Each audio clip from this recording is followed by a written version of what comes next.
On a tous déjà vécu ce moment et ça m'est arrivé il y a à peine 15 jours. Premier grand froid en Belgique, je vais récupérer ma veste de l'hiver dernier, je glisse ma main dans ma poche et je retrouve 20 €. C'est à moi, mais j'avais l'impression d'avoir gagné à un jeu à gratter.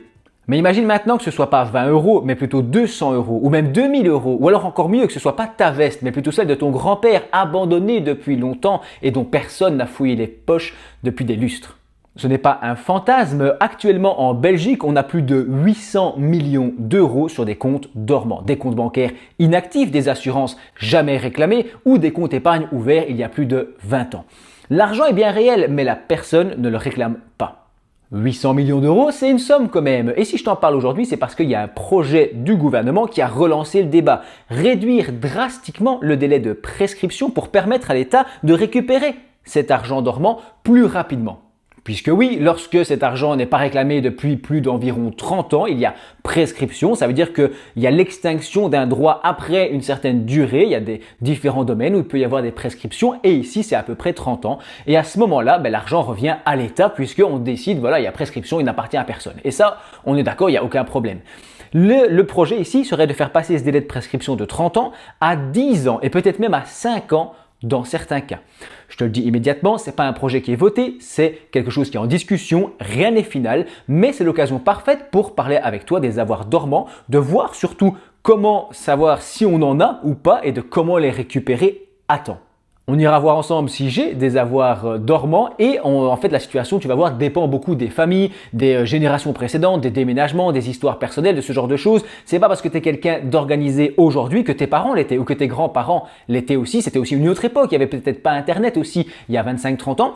Et donc les Belges, on le sait, sont un peuple d'épargnants dans l'âme, d'accord? Ils adorent épargner et garder leur argent précieusement. C'est dans la culture. Mais cette culture de l'épargne s'accompagne d'un autre phénomène, la perte de traces. Puisque oui, on ouvre un compte pour ses enfants, son fils, son petit-fils ou quoi, ou alors un compte pour soi-même pour plus tard, et finalement on l'oublie et il disparaît. Et après un certain moment, il y a prescription. Cet argent, il va où? Il va à la caisse des dépôts et consignations, la CDC.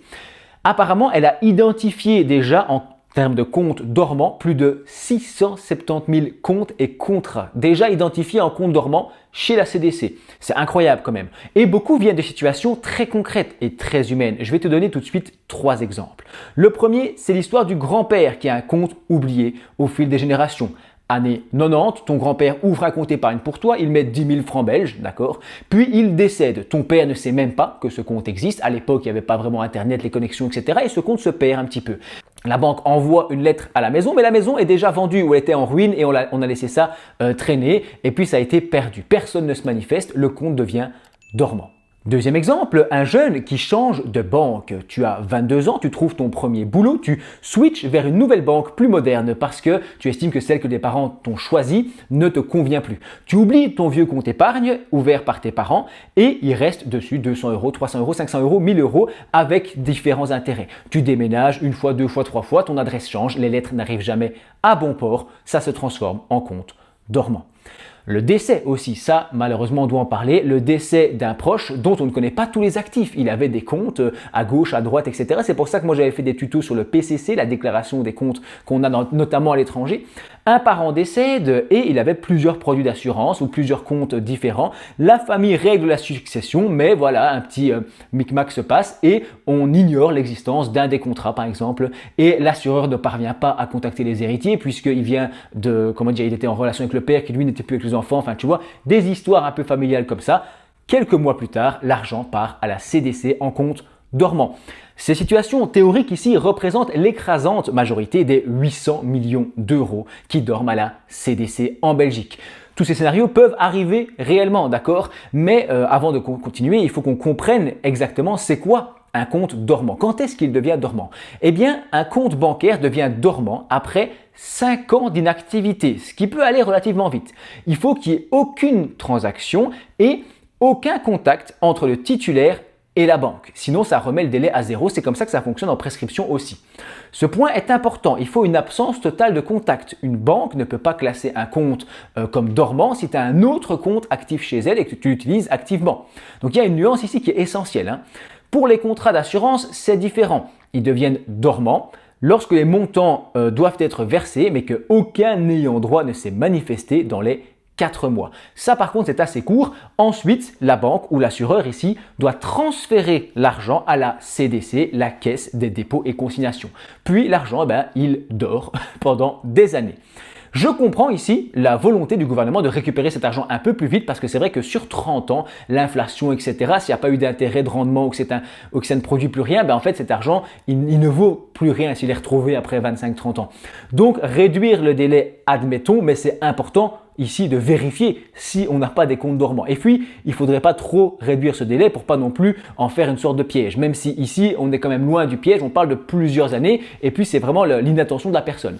Ce qui est rassurant, c'est le fait que pour qu'un compte soit dormant, il faut que tu n'aies aucun compte actif et que tu n'aies rien dans la banque. Donc ça, pour les gens qui changent souvent de banque ou qui ont beaucoup changé dans leur jeunesse, etc., dans mes exemples, j'en ai parlé, il faut peut-être se méfier un petit peu.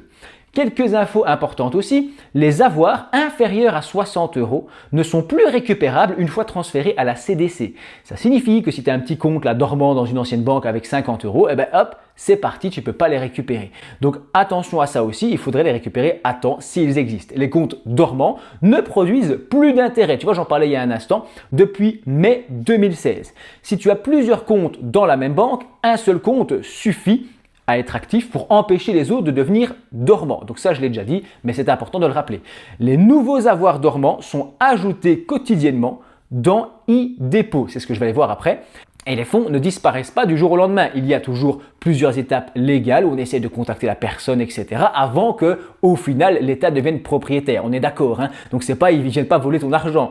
On est bien d'accord là-dessus dans cette vidéo. J'en ris, mais c'est important, hein? Donc c'est pas le principe ici, c'est l'idée, je l'ai expliqué. Et je le comprends, en tout cas c'est moi, ma compréhension économique, c'est que oui, sur 30 ans de prescription, c'est sûr que quand l'État récupère quelque chose, ça vaut plus rien avec l'inflation notamment. Et surtout que ça ne produit plus d'intérêt, ici on l'a vu depuis 2016. Et donc le récupérer un peu plus tôt ne paraît pas déconnant, on est d'accord. Mais attention évidemment du coup à ne pas avoir d'argent dormant. L'idée du projet, c'est quoi? Parce que j'ai insisté que c'était encore qu'en projet. La prescription, donc en gros, je l'ai dit que c'est l'extinction des droits après une certaine durée, c'est en très gros, hein. Pour les comptes dormants, c'est généralement 30 ans, je l'ai dit, et ici, il voudrait le passer à 10 ans, avant que ça aille définitivement à l'État. Pour les comptes inactifs, donc 10 ans pour les bénéficiaires disparus, hein, s'il n'est plus là, et pour les comptes inactifs, ce serait 5 ans. Maintenant, petit tuto pour retrouver ces comptes dormants et savoir si on en a ou pas. Étape numéro 1, c'est la méthode la plus basique, on va sur MyMinFin. On se connecte via sa carte d'identité ou It's Me qui est populaire en Belgique. On va dans la rubrique Mes paiements et remboursements. Écoute bien, mes paiements et remboursements. Franchement, je l'ai fait. Je vais essayer de t'afficher ça à l'écran. Une capture d'écran. Tu vas consulter mes avoirs dormants et lancer une recherche en nom propre. Franchement, je l'ai fait ça. J'ai pas cherché. C'était vraiment bien fait. Franchement, faut le dire quand c'est bien. C'était bien fait. Et résultat, moi tu vois que j'ai 0,00, j'ai aucun avoir dormant. Et si tu as donc un résultat positif, on passe par l'application e-dépôt pour récupérer l'argent. On doit communiquer son IBAN, fournir quelques preuves et l'administration ensuite annonce un traitement dans les 30 jours dès que le dossier est complet et puis un remboursement puisque c'est ton argent. Deuxième méthode, c'est par courrier, hein, c'est un peu plus formel, mais pour les personnes un peu plus âgées, etc. ou qui ne sont pas très connectées ou les héritiers qui cherchent les comptes de quelqu'un, etc. On peut aussi le faire via courrier.